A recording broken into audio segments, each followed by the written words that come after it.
వీడు వంటింట్లా నేనుంటే సాటుంగా వస్తుండే వంకర నడుము గిచ్చుతుండే నేడు ఎంత వంకలు పెడుతుండే తైతక్కలాడకంటుండే కంట నీరన్న పట్టకుంట సంటి బిడ్డలెక్క నిన్ను అలుగుతుంట పొదరగయ్యలేదా పప్పు సీట్కి మాటకి కింద దాన్ని గంత చేసి ఇచ్చు పెద్ద బజార్లెత్తలేవా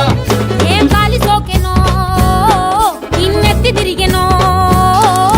పాత బట్టనేమో చేతనైతే లేదో ఉల్టా నన్నిట్ల మంది ముంగట్ల బదనాం చేస్తలే చంకీలా అంగిలేసి ఓ వదినే చాకులెక్కుండే తోడే ఓ వదినే కండ్లకు ఆయన పెట్టి కత్తోలే కన్నెట్ల కొడుతుండేనే